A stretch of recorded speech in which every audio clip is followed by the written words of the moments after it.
JP English गुरु पे आप सबका है स्वागत। मेरा नाम है ज्योति प्रकाश और आज फिर से बात करने वाले हैं प्रेपोजिशंस की।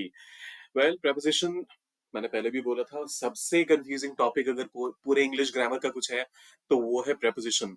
अब आज जो हम बात करने वाले हैं वो है फिक्स्ड प्रेपोजिशंस की। मतलब ये कि करेंगे तो हम 5 सवाल, लेकिन इन 5 सवालों में आप एक्चुअली 20 अलग अलग प्रेपोजिशंस सीख सकते हैं। कैसे? आइए देखते हैं पहला सवाल। जैसे अब यहां पर देखिए, the manager decided to put, अब पुट के साथ ऑन, ऑफ, इन, अप, इन चारों की अलग अलग मीनिंग्स होती हैं। जी हाँ। अब इनका क्या रेलेवेंस होता है, क्या मीनिंग होता है और कौन सा करेक्ट होगा इस सिचुएशन में, वो तो डिस्कस करेंगे ही, लेकिन बाकी तीनों का जो मीनिंग होगा वो भी डिस्कस करेंगे। तो आपको क्या लगता है? फटाफट करते हैं शुरुआत। The manager decided to put dash the meeting, put on the meeting, put off the meeting, put in the meeting और पुट अप द मीटिंग। चारों में से आपको जो लगता है उसको कर लीजिए मार्क, और जो करेक्ट आंसर है वो है पुट ऑफ द मीटिंग। अब देखिए, ये जो चारों ऑप्शंस हैं इनके एक एक करके मीनिंग समझते हैं। तो जो पहला वाला ऑप्शन है वो कहता है कि बॉस, अगर किसी चीज को डिले करना हो, किसी चीज को पोस्टपोन करना हो आपको, तो उस केस में आप पुट ऑफ का इस्तेमाल कर सकते हैं। लेकिन इसके अलावा जब आप पुट ऑन कहते हैं तो उसका मतलब होता है वेयर करना किसी भी चीज को, या फिर किसी भी चीज को गेन करना। जैसे आप कहते हैं ना, you have put on some weight, मतलब आपने कुछ वेट गेन कर लिया है, आपका वजन कुछ बढ़ गया है। या फिर अगर आप कहते हैं कि you put on that new shirt that I bought for you, तो आप वो वाली शर्ट खरीद लीजिए जो मैंने खरीदी है आपके लिए। तो पुट ऑन का मतलब वेयर या फिर कुछ गेन कर लेना, कुछ प्राप्त कर लेना। उस केस में भी, स्पेशली वेट के केस में इसका इस्तेमाल होता है। फिर आता है पुट इन। जैसे आप अपना पैसा किसी चीज में इन्वेस्ट करते हैं या टाइम किसी चीज में इन्वेस्ट करते हैं, तो उन केसेस में आप पुट इन का इस्तेमाल करते हैं। For example, I put in a lot of money in this organisation, I invested this much in the organization, or I put in this much in the organization। इन दोनों का मतलब same ही होता है। uh, I put in 4 hours for this corporate social responsibility related work और CSR related work। तो आप time, efforts या फिर पैसे, जहां पर भी आप इन तीनों चीजों में से कोई भी एक चीज चीज इन्वेस्ट कर रहे हो, उस केस में आप पुट इन का इस्तेमाल कर सकते हैं। फिर आता है पुट अप। अब पुट अप के दो तीन मतलब हो सकते हैं। पहला, अकोमोडेशन या रेसिडेंस को लेकर के। मुझे पता है आप में से बहुत सारे लोग बोलेंगे पुटअप ये तो इंडियनिज्म होता है, लेकिन ऐसा नहीं है। जब कभी भी आप, ये मैंने पहले के वीडियो में भी कवर करा हुआ है, कि जब कभी भी आप एक टेम्पररी रिकमेंडेशन की, सॉरी, अकोमोडेशन की बात करते हैं, for example your stay at a hotel, उस केस में आप पुटअप का इस्तेमाल कर सकते हैं। हाँ, आप अपने घर के लिए पुटअप का इस्तेमाल करेंगे तो वो हो जाएगा गलत। फिर आता है पुटअप का इस्तेमाल कि कोई भी ऐसी सिचुएशन है जिसको आप बर्दाश्त नहीं कर सकते। I cannot put up with this nonsense any more, मतलब इस चीज को मैं बिल्कुल झेल नहीं सकता, मैं बिल्कुल बर्दाश्त नहीं कर सकता, तो उस केस में आप पुट अप का इस्तेमाल करते हैं।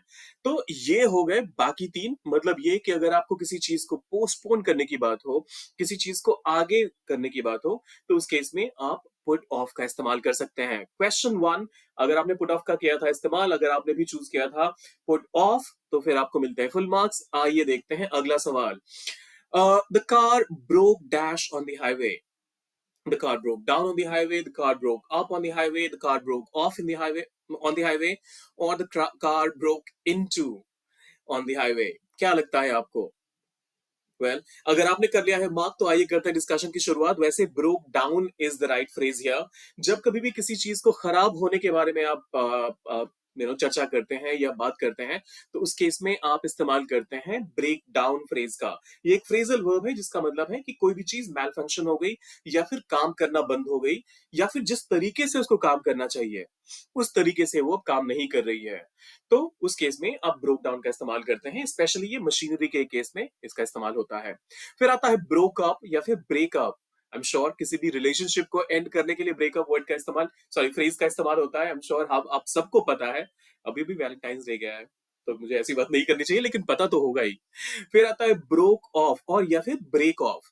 whenever you talk about break off, you talk about detaching something. Say for example, I had to break something off of a tree, मान लीजिए मुझे पेड़ में कुछ कोई चीज जुड़ी हुई थी, दो टहनियां जुड़ी हुई थी, so the branches were together, so I had to break them off, मतलब मैंने तोड़ के उनको अलग कर दिया।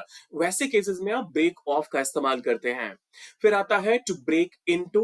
Whenever you talk about break into, आप कहते हैं किसी भी चीज को तोड़ के जबरदस्ती अगर आप घुसना चाहते हैं, वो गाड़ी हो सकती है, वो घर हो सकता है, तो उस केस में जैसे चोरों ने मेरे घर का दरवाजा तोड़ दिया या फिर मेरे घर की ताले को तोड़ दिया और अंदर घुस आए, तो उस केस में आप कह सकते हैं the thieves broke into my house. मतलब कि वो परमिशन के साथ नहीं घुसे थे, उन्होंने बस ताला तोड़ा और घुस आए, तो उस केस में आप ब्रेक इनटू फ्रेज का इस्तेमाल करते हैं। तो ये कार, लाइक आई सेड, ये कार के केस में इस्तेमाल हो सकता है किसी भी ऐसे जगह के लिए जो कि एक प्राइवेट स्पेस है और उसमें एंटर करने के लिए आपको कोई एक ऐसा बैरियर लगा हुआ है जिसको आपको तोड़ना पड़ता है, जिसको आपको डैमेज करना पड़ता है, तभी आप घुसते हो, तो break into would be the right phrase for that situation. तो चार और हो गए। फिर आइए हम देखते हैं तीसरा question. I ran dash an old friend at the mall. I ran at an old friend at the mall. I ran over an old friend at the mall. I ran out an old friend at the mall. And I ran into an old friend at the mall. क्या लगता है आपको, आप कौन सा इस्तेमाल करेंगे? फटाफट से कर लीजिए मार्क, क्योंकि अभी हो रहा है आंसर रिवील। तो रन इनटू का मतलब होता है किसी भी ऐसी सिचुएशन से या फिर किसी भी ऐसे इंसान से, दोनों ही केस में ध्यान रखिएगा, ये सिर्फ इंसानों के मिलने के केस में नहीं होता। अगर मान लीजिए आप किसी प्रॉब्लम में पड़ जाते हैं अचानक से, जो आपने एक्सपेक्ट नहीं किया हो, तो उस केस में भी आप रन इनटू का इस्तेमाल करते हैं। I run into a problem, मतलब ये बिल्कुल भी एक्सपेक्टेड नहीं था, तो उस केस में आप रन इनटू का भी इस्तेमाल करते हैं। लेकिन जब आप रन एट कहते हैं, तो इसका कोई मीनिंगफुल फ्रेज बनता ही नहीं है, इसका कोई मीनिंग ही नहीं है। फिर आता है रन ओवर। जब मान लीजिए किसी गाड़ी वाले ने किसी के ऊपर से गाड़ी चला दी, तो उस केस में आप रन ओवर का इस्तेमाल करते हैं। मान लीजिए कुछ ऐसा कह सकते हैं, while some people were sleeping on the footpath, someone ran over them. अब किसकी बात हो रही है मैं उसके बारे में बात नहीं करूंगा, लेकिन हाँ, रन ओवर का मतलब होता है किसी भी चीज के ऊपर फिजिकली क्रॉस करना। वो आप चाहे खुद हो सकते हैं या फिर यूजुअली ये गाड़ी के केस में होता है, कुचल देना इसका लिटरल ट्रांसलेशन होगा। फिर आता है रन आउट। अगर किसी भी चीज की कमी हो जाती है, कोई भी चीज खत्म हो जाता है, तो फिर उस केस में आप रन आउट का इस्तेमाल करते हैं। आपका मोबाइल फोन की बैटरी जब खत्म होने लगती है, आपके मोबाइल फोन की बैटरी जब खत्म होने लगती है, तो आपने देखा होगा ना, the battery is running out. ये आपको एक मैसेज आता है, ये नोटिफिकेशन आता है, हर फोन में वैसे नहीं आता लेकिन बहुत सारे फोन्स में आता है। तो इसका मतलब यही है कि बॉस अब बैटरी खत्म होने वाली है, ड्रेन होने वाली है। आई रैन आउट ऑफ शुगर, मेरी घर की चीनी खत्म हो गई। आई रैन आउट ऑफ आइडियाज, मेरे अब आइडियाज नहीं बचे हैं। वो किसी भी केस में ये एक टेंजिबल थिंग हो सकता है जिसको आप देख सुन समझ सकते हैं, या फिर एक इमोशन हो सकता है, एक थॉट प्रोसेस हो सकता है। दोनों ही केस में रन आउट जब वो खत्म हो जाए तो आप रन आउट का इस्तेमाल कर सकते हैं। तो ये हो गए चार और। अब देखते हैं हमारा क्वेश्चन नंबर 3 क्या कहता है। She broke dash with a boyfriend. She broke down with a boyfriend. She broke in with a boyfriend, she broke up with a boyfriend, or she broke with a boyfriend. क्या लगता है आपको? ये हमने थोड़ी देर पहले तो डिस्कस करा था। रिलेशनशिप एंड करने के केस में आप ब्रेक अप का इस्तेमाल करते हैं। So she broke up with a boyfriend. अलग और जो ऑप्शंस है, ब्रेक इन हमने पहले भी चर्चा करी। तो एक तो हो गया ब्रेक इन, मतलब ताले तोड़ के घुस जाना, उस केस में आप ब्रेक इन का इस्तेमाल करते हैं। ब्रेक डाउन, गाड़ी खराब होना, मशीनरी खराब हो जाना या कोलैप्स या फेल हो जाना। एंड ब्रेक विथ, इसका कोई मीनिंगफुल फ्रेजल वर्ब नहीं बनता है, तो ब्रेक विथ यूजलेस है, इसका इसके तरफ ध्यान नहीं देना है। फिर आता है the teacher called dash the class because he was sick. The teacher called in the class, called on the class, called up the class और कॉल्ड ऑफ द क्लास।